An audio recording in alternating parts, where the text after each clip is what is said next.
Hello friends. पिछले lecture में हमने मोनोसाइट्स को कवर किया था और हम सारे वाइट ब्लड सेल्स के टाइप को भी कवर कर चुके हैं। तो आज के लेक्चर में हम एक न्यू टॉपिक स्टार्ट करेंगे जिसका नाम है स्टेरिलाइजेशन एंड डिसइंफेक्शंस और उनके मेथड्स। तो स्टेरिलाइजेशन और डिसइंफेक्शंस के मेथड्स कंप्लीट होने के बाद हम उनके बायोलॉजिकल, फिजिकल और केमिकल इंडिकेटर्स के बारे में भी पढ़ेंगे। तो अगर आपको मेरी वीडियो पसंद आए तो please like, share and subscribe करिएगा। तो चलिए स्टार्ट करते हैं। सबसे पहले हम कुछ डेफिनेशंस देख लेते हैं, जैसे कि स्टेरिलाइजेशन क्या होता है। स्टेरिलाइजेशन एक ऐसा प्रोसेस है जिसमें केमिकल और फिजिकल मेथड्स को यूज़ करके किसी भी ऑब्जेक्ट से या फिर किसी भी सरफेस से ऑल माइक्रो ऑर्गेनिज्म को किल करना या फिर डिस्ट्रॉय करना। वो माइक्रो ऑर्गेनिज्म स्पोर फॉर्मिंग भी हो सकते हैं या वेजिटेटिव फॉर्म्स हो सकते हैं उनके, या फिर नॉर्मल फ्लोरा हो सकते हैं, सभी को किल करना। ठीक है, इसी को बोलते हैं स्टेरिलाइजेशन। अगर किसी सरफेस से या किसी भी ऑब्जेक्ट से 95 या 96% ही माइक्रो ऑर्गेनिज्म किल हुए हैं या डिस्ट्रॉय हुए हैं तो हम उसे कंप्लीट स्टेरिलाइजेशन नहीं बोलेंगे। ठीक है, तो ऑल माइक्रो ऑर्गेनिज्म किल होने चाहिए स्टेरिलाइजेशन के प्रोसेस में। तो एक और बार रिपीट करते हैं कि फिजिकल और केमिकल मेथड्स का यूज़ करके किसी भी सरफेस से या किसी भी ऑब्जेक्ट से ऑल माइक्रो ऑर्गेनिज्म को किल करना या डिस्ट्रॉय करना, तो इसी को स्टेरिलाइजेशन का प्रोसेस कहते हैं। नेक्स्ट है डिसइंफेक्शन। डिसइंफेक्शन एक ऐसा प्रोसेस है जिसमें हम डिसइंफेक्टेंट का यूज़ करके किसी भी इनएनिमेटेड ऑब्जेक्ट से या फिर नॉन लिविंग सरफेस से ऑल पैथोजेनिक माइक्रो ऑर्गेनिज्म को डिस्ट्रॉय करते हैं या किल करते हैं। तो इसी प्रोसेस को हम बोलते हैं डिसइंफेक्शन। लेकिन डिसइंफेक्शन के प्रोसेस में जो बैक्टीरियल और फंगल स्पोर होते हैं वो किल नहीं होते हैं, लेकिन इनके अलावा जितने भी पैथोजेनिक माइक्रोब्स होते हैं वो सारे किल हो जाते हैं। नेक्स्ट है एसेप्सिस। एसेप्सिस एक ऐसा प्रोसेस है जिसमें केमिकल एजेंट्स को यूज़ करके, जैसे कि एंटीसेप्टिक्स को हम अपने बॉडी सरफेस पर अप्लाई करके जो माइक्रो ऑर्गेनिज्म हैं उनकी ग्रोथ को रोक सकते हैं और इन्फेक्शन होने से प्रिवेंट कर सकते हैं। तो इसी को एसेप्सिस बोलते हैं। नेक्स्ट है क्लीनिंग। क्लीनिंग एक ऐसा प्रोसेस है जिसमें हम किसी भी सरफेस से या फिर किसी भी ऑब्जेक्ट से जो विजिबल सॉइल है या फिर जो डस्ट पार्टिकल है उसको क्लीन करना, उसको रिमूव करना, इसी को हम क्लीनिंग बोलते हैं। और इस प्रोसेस में हम वाटर और वाटर के साथ डिटर्जेंट का भी यूज़ करते हैं। नेक्स्ट, कुछ फैक्टर्स भी हैं जो कि स्टेरिलाइजेशन और डिसइंफेक्शंस के प्रोसेस को अफेक्ट करते हैं। पहला है ड्यूरेशन ऑफ एक्सपोजर। अगर कोई ऑब्जेक्ट है जो कि ज़्यादा कंटामिनेटेड है, यानी कि उसमें ज़्यादा माइक्रो ऑर्गेनिज्म प्रेजेंट है, तो उनको डिस्ट्रॉय करने के लिए मान लो कि इतना टाइम लगेगा। मान लो फॉर एग्जांपल 15 मिनट्स लगेंगे उन माइक्रो ऑर्गेनिज्म को डिस्ट्रॉय करने के लिए, बट मैंने 10 मिनट्स में ही स्टॉप कर दिया, यानी कि 10 मिनट्स के लिए ही मैंने केमिकल एजेंट्स का एक्सपोजर दिया, तो वो माइक्रो ऑर्गेनिज्म कम्प्लीटली किल नहीं होंगे। तो एक्सपोजर का जो टाइम है वो भी वेरी करता है। सेकंड है कंसंट्रेशन। हम जिस भी माइक्रो ऑर्गेनिज्म को डिस्ट्रॉय करने के लिए जिस भी केमिकल एजेंट्स का यूज़ कर रहे हैं, अगर वो केमिकल एजेंट्स का हम बहुत कम अमाउंट में यूज़ कर रहे हैं या डाइल्यूटेड फॉर्म में यूज़ कर रहे हैं, यानी डाइल्यूशन बना के, तो जाहिर सी बात है कि उस केमिकल एजेंट से वो माइक्रो ऑर्गेनिज्म किल नहीं होगा। तो जो केमिकल एजेंट्स का कंसंट्रेशन है वो भी वेरी करता है। थर्ड है नेचर ऑफ स्टेरिलेंट एंड डिसइंफेक्टेंट, यानी कि जो भी हम माइक्रो ऑर्गेनिज्म को डिस्ट्रॉय करने के लिए जो भी हम स्टेरिलेंट या फिर डिसइंफेक्टेंट का यूज़ कर रहे हैं, उसकी प्रॉपर्टी जानना भी काफ़ी ज़रूरी होता है कि क्या वो माइक्रो ऑर्गेनिज्म को किल करने की एबिलिटी रखती है। ठीक है, और कितनी जल्दी वो उस माइक्रो ऑर्गेनिज्म को किल कर सकती है। ठीक है, और जो रेसिडुअल एक्टिविटी है, यानी कि वो केमिकल एजेंट कितने टाइम तक वहाँ पे प्रेजेंट रह सकता है या फिर वो एवोपरेट हो जाता है, तो ये सारी चीज़ें भी जो है वेरी करती हैं। फोर्थ है बायोफिल्म का फॉर्मेशन। कुछ माइक्रो ऑर्गेनिज्म ऐसे भी होते हैं जो कि सरफेस पर अटैच होकर टाइटली अटैच हो जाते हैं और ईजिली रिमूव नहीं होते हैं। ठीक है, इससे उनको प्रोटेक्शन प्रोवाइड होता है। तो इसकी वजह से किसी भी डिसइंफेक्टेंट से उन माइक्रो ऑर्गेनिज्म को ट्रीट कर पाना काफ़ी मुश्किल हो जाता है। तो ये कुछ फैक्टर्स हैं जो कि स्टेरिलाइजेशन और डिसइंफेक्टेंट के प्रोसेस में प्रॉब्लम क्रिएट करते हैं। तो चलिए अब हम स्टार्ट करेंगे स्टेरिलाइजेशन और डिसइंफेक्शंस के मेथड्स के बारे में। इनके 3 मेथड्स होते हैं, फिजिकल, केमिकल और गैशियस। तो अब हम फिज़िकल मेथड्स के बारे में सबसे पहले जो है डिस्कस करेंगे। तो फिज़िकल मेथड्स को हमने फर्दर 4 टाइप्स में डिवाइड किया है। फर्स्ट है सनलाइट, सेकंड है हीट, थर्ड है रेडिएशन और फोर्थ है फिल्ट्रेशन। हीट को हमने 2 पार्ट्स में डिवाइड किया है। पहला है ड्राई हीट, सेकंड है moist heat. Okay, dry heat को भी फर्दर हमने 4 टाइप्स में डिवाइड किया है। पहला है रेड हीट, सेकंड है फ्लेमिंग और थर्ड है इंसिनरेशन और फोर्थ है हॉट एयर ओवन। वहीं जो मॉइस्ट हीट है उसको हमने 3 पार्ट्स में फिर से डिवाइड किया है, जिसमें है पहले कि जो टेम्परेचर है वो 100 डिग्री सेल्सियस से कम होगा। फिर जो सेकंड है उसमें जो टेम्परेचर है वो 100 डिग्री सेल्सियस होगा और जो थर्ड है उसमें जो टेम्परेचर है वो 100 डिग्री सेल्सियस से अबव होगा। ओके, तो इसके बाद है रेडिएशन। रेडिएशन को भी हमने जो है 2 टाइप्स में डिवाइड किया है। पहला है आयनाइजिंग रेडिएशन और सेकंड है नॉन आयनाइजिंग रेडिएशन। तो जो आयनाइजिंग रेडिएशन होते हैं उसके भी 2 टाइप्स हैं, ठीक है। जैसे कि है पहला है एक्सरेज और गामा रेज, और जो नॉन आयनाइजिंग रेडिएशंस हैं उसमें यूवी रेज और इंफ्रारेड रेज आता है, ठीक है। इसके बाद फिल्ट्रेशन है। फिल्ट्रेशन को भी हमने 2 पार्ट्स में डिवाइड किया है। फर्स्ट है डेप्थ फिल्टर और जो सेकंड है वो है मेम्ब्रेन फिल्टर। नेक्स्ट, जो हम स्टेरिलाइजेशन और डिसइंफेक्शन के लिए जो केमिकल मेथड्स का यूज़ करते हैं उसमें alcohol, aldehyde, phenol, halogen, dyes, heavy metals और सरफेस एक्टिव एजेंट्स इन्वॉल्व हैं। नेक्स्ट, गैशियस मेथड, इसमें हम इथिलीन ऑक्साइड और फॉर्मेल्डिहाइड का यूज़ करते हैं। आज के लेक्चर में हम बस फिजिकल मेथड्स को ही कवर करेंगे। नेक्स्ट लेक्चर में हम केमिकल और गैशियस मेथड को कवर करेंगे। फिजिकल मेथड में सबसे पहले हम सनलाइट को कवर करेंगे। सनलाइट से भी माइक्रो ऑर्गेनिज्म डिस्ट्रॉय हो जाते हैं क्योंकि वहाँ से अल्ट्रा वायलेट रेज निकलती हैं जो कि माइक्रो ऑर्गेनिज्म पर इफ़ेक्ट करती हैं। जिस भी ऑब्जेक्ट को हमें स्टेराइल करना है, अगर हम उसको धूप की प्रेजेंस में रखें तो जो ऑब्जेक्ट में प्रेजेंस मॉइस्चर है वो इवोपरेट हो जाएगा और जो हमारा ऑब्जेक्ट है वो ड्राई हो जाएगा और माइक्रो ऑर्गेनिज्म से फ्री हो जाएगा। लेकिन ये जो है सनलाइट काफ़ी नेचुरल मेथड है और काफ़ी ओल्डेस्ट मेथड है। जो वाटर के टैंक्स होते हैं, जो लेक्स होती हैं, वहाँ पे जो माइक्रो ऑर्गेनिज्म प्रेजेंट होते हैं उनको डिस्ट्रॉय करने के लिए सनलाइट का यूज़ किया जाता है, लेकिन ये इतना रिलायबल मेथड नहीं होता है। नेक्स्ट है हीट।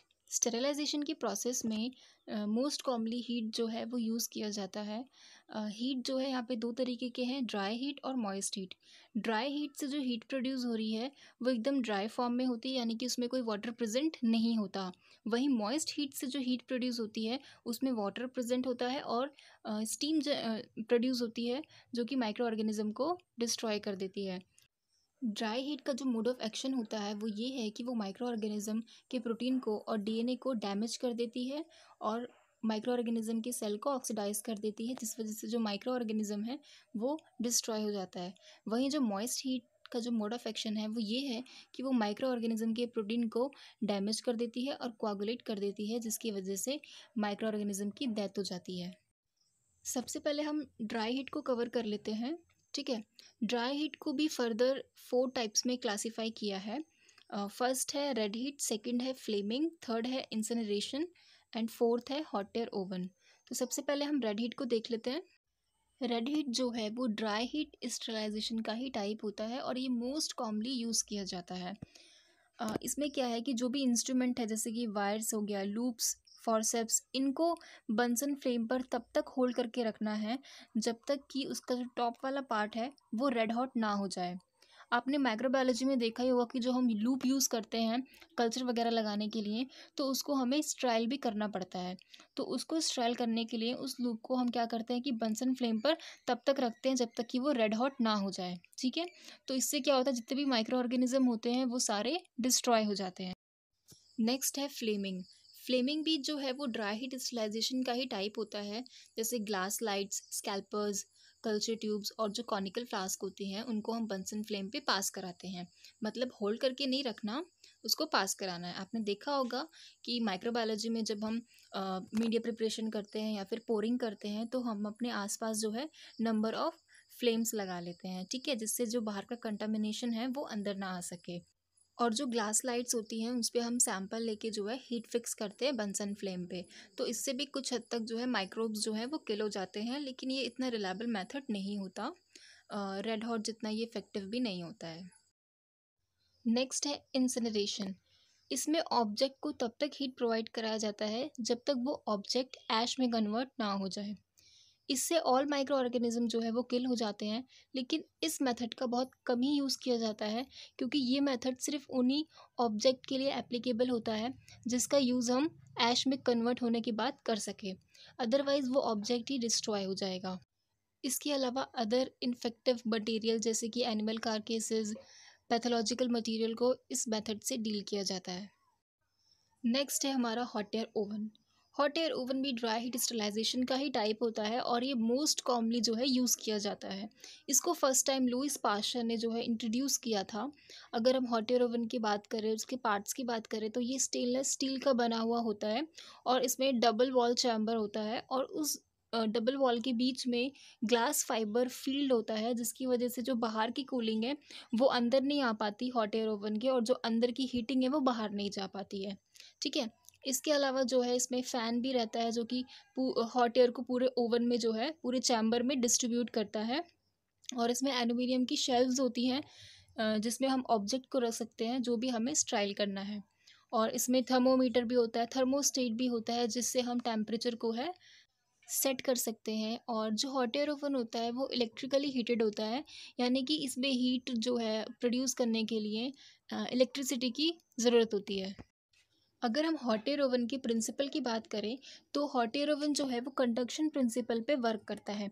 यानी कि अगर किसी ऑब्जेक्ट को हम हॉट एयर ओवन में रखें, जो भी हमें स्टाइल करना है, तो जो हीट प्रोड्यूस होगी वो उस ऑब्जेक्ट के आउटर सरफेस पे एब्जॉर्ब हो जाएगी। आउटर सरफेस पे एब्जॉर्ब होने के बाद वो हीट जो है वो लेयर बाय लेयर पास होगी और उस ऑब्जेक्ट के सेंटर पे पहुंच जाएगी। सेंटर पे पहुंचने के बाद वहाँ पे जो भी माइक्रो ऑर्गेनिज्म होंगे उनकी सेल को ऑक्सीडाइज कर देगी, उनकी सेल को जो है डिहाइड्रेट कर देगी, माइक्रो ऑर्गेनिज्म के प्रोटीन को, डीएनए को जो है वो डैमेज कर देगी, और हीट प्रोड्यूस होने की वजह से जो माइक्रो ऑर्गेनिज्म है वो बर्न हो जाएगा और उसकी डेथ हो जाएगी। हॉट एयर ओवन में मटेरियल को स्ट्राइल करने के लिए जो है हम इस टेम्परेचर और टाइम का मोस्ट कॉमनली यूज़ करते हैं। जैसे 170 डिग्री सेल्सियस है तो 30 मिनट्स लगेंगे, और अगर 160 डिग्री सेल्सियस है तो 1 आवर लगेगा, और अगर 150 डिग्री सेल्सियस है तो 150 मिनट्स लगेंगे। ये कुछ मटेरियल हैं जिनको हम हॉट एयर ओवन में स्ट्राइल करते हैं, जैसे कि glass wares like glass syringe, petri dish, flask, pipettes and test tube. और कुछ सर्जिकल इंस्ट्रूमेंट्स हैं जैसे कि स्कैल्पर्स, सीजर्स और फॉर्सेप्स। और कुछ केमिकल्स हैं जैसे कि liquid paraffins, fats, sulphonamide powders etcetera. अभी तक हमने ड्राई हीट को कवर किया, अब हम मॉइस्ट हीट को कवर करेंगे। मॉइस्ट हीट में भी 3 टेम्परेचर हैं। एक है जिसमें बिलो 100 डिग्री सेल्सियस पे हम ऑब्जेक्ट को स्टाइल करते हैं। सेकंड है 100 डिग्री सेल्सियस पर हम ऑब्जेक्ट को स्टाइल करते हैं। और थर्ड है 100 डिग्री सेल्सियस के अबव पे हम जिस ऑब्जेक्ट को स्टाइल करते हैं उनके बारे में हम जो है भी कवर करेंगे। सबसे पहले है बिलो 100 डिग्री सेल्सियस, यानी कि वो मेथड जिसमें हमें मटेरियल को स्ट्राइल करने के लिए जो है 100 डिग्री सेल्सियस से कम का टेम्परेचर यूज़ करना होता है। तो सबसे पहले आता है पास्चराइजेशन। पास्चराइजेशन एक ऐसा प्रोसेस है जिसमें हम जो है पेरिशेबल फूड्स जो होते हैं जैसे कि फ्रूट्स, वेजिटेबल जूसेस और स्पेशली डेयरी प्रोडक्ट जैसे कि मिल्क, इनको जो है 100 डिग्री से कम के टेम्परेचर पर स्ट्राइल करना होता है, क्योंकि हाई टेम्परेचर पर ये ख़राब हो सकते हैं। पास्चराइजेशन के 2 मेथड होते हैं, एक होता है फ्लैश पास्चराइजेशन और सेकंड होता है होल पास्चराइजेशन। फ्लैश पास्चराइजेशन को हम HTST भी बोलते हैं, यानी कि हाई टेम्परेचर शॉर्ट टाइम। इसमें हमें सैंपल को 72 डिग्री सेल्सियस पर 20 सेकेंड्स के लिए एक्सपोज कराना होता है और इमीडिएटली 30 डिग्री सेल्सियस पर जो है कूल कराना होता है। नेक्स्ट है होल पास्चराइजेशन। इसको हम वेट और बैच पास्चराइजेशन भी बोलते हैं। इसमें जो है सैंपल को 63 डिग्री सेल्सियस पर 30 मिनट्स के लिए रखना होता है। सेकंड है वाटर बाथ। वाटर बाथ में वैक्सीन्स को, बॉडी फ्लूइड्स को और सीरम सैंपल को स्टाइल किया जाता है, क्योंकि यह हाई टेम्परेचर पे जो है डिस्ट्रॉय हो जाती हैं। इसलिए वाटर बाथ में इनको 60 डिग्री सेल्सियस पर 60 मिनट्स के लिए रखा जाता है। नेक्स्ट है फ्रैक्शनल स्टरलाइजेशन। फ्रैक्शनल स्टरलाइजेशन में एग और सीरम बेस्ड मीडिया को स्टराइल करने के लिए 80 से 85 डिग्री सेल्सियस पर 30 मिनट्स के लिए हीट करते हैं। और ये जो प्रोसीजर है ये हम 3 दिन तक करते हैं। यानी कि आज अगर हमने मीडिया को 80 से 85 डिग्री सेल्सियस पर 30 मिनट्स के लिए हीट किया, तो सेकेंड डे हम 80 से 85 डिग्री सेल्सियस पर 30 मिनट्स के लिए हीट करेंगे और थर्ड डे सेम यही प्रोसीजर जो है रिपीट करेंगे। नेक्स्ट है वो है एट 100 डिग्री सेल्सियस, यानी कि 100 डिग्री सेल्सियस पर हम किन किन ऑब्जेक्ट को किन किन मेथड से जो है स्टराइल करते हैं। फर्स्ट है बॉइलिंग। बॉइलिंग मेथड इतना रिलायबल तो नहीं है, लेकिन फिर भी ये पैथोजेनिक माइक्रो ऑर्गेनिज्म को जो है किल कर देता है। इसमें सैंपल को जो है 15 मिनट्स के लिए 100 डिग्री सेल्सियस पर जो है बॉयल करते हैं। सेकंड है स्टीमिंग। स्टीमिंग मेथड में जो सैंपल्स हैं और जो कल्चर मीडिया है उनको हम 100 डिग्री सेल्सियस पर 90 मिनट्स के लिए जो है एक्सपोज कराते हैं। इससे जो है ऑल माइक्रो ऑर्गेनिज्म जो है किल हो जाते हैं, लेकिन कुछ स्पोर्स किल नहीं होते। ये स्टीमिंग मेथड बेसिकली उन कल्चर मीडिया के लिए है जो हाई टेम्परेचर पर ख़राब हो जाते हैं। थर्ड है टिंडलाइजेशन।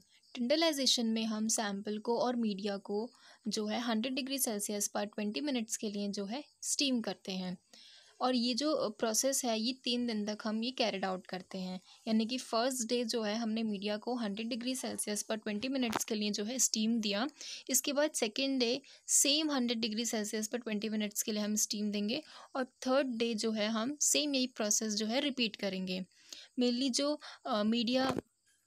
एग, जिलेटिन और शुगर कंटेनिंग मीडिया होते हैं उनकी स्टरलाइजेशन के लिए हम टिंडलाइजेशन मेथड्स का जो है यूज़ करते हैं। नेक्स्ट है अबव 100 डिग्री सेल्सियस, और ये टेम्परेचर जो है हम सिर्फ ऑटोक्लेव में ही यूज़ करते हैं। आप पिक्चर में ऑटोक्लेव को देख सकते हैं। अगर हम इसके पार्ट्स की बात करें तो सबसे पहले हम नीचे से स्टार्ट करते हैं, ठीक है। इसमें सबसे पहले जो है स्टैंड आता है, ठीक है। स्टैंड वो है जिसके ऊपर जो है ऑटोक्लेव स्टैंड होता है, ठीक है। इसके बाद इसमें एक हीटिंग इलेक्ट्रोड है, यानी ऑटोक्लेव के अंदर एक रॉड होती है जिसकी वजह से जो है हीट प्रोड्यूस होती है, ओके। इसके बाद इसमें एक स्टैंड होता है अंदर की तरफ जिसमें हम बकेट को रखते हैं, ठीक है। जो भी हमें मटेरियल को स्ट्राइल करना है वो हम बकेट में रख के उस स्टैंड पर जो है बकेट को रखते हैं, ठीक है। एक और चीज़, ऑटोक्लेव में जो स्टरलाइजेशन का प्रोसेस होता है इसमें जो है वाटर का यूज़ होता है, ठीक है। तो वाटर का लेवल कितना होना चाहिए ऑटोक्लेव में, ठीक है, तो ये भी काफ़ी इंपॉर्टेंट है। वाटर का लेवल जो है वो ना ही बहुत ज़्यादा होना चाहिए, क्योंकि अगर ज़्यादा होगा तो प्रेशर नहीं बनेगा ऑटोक्लेव में, और ना ही बहुत कम होना चाहिए, ठीक है।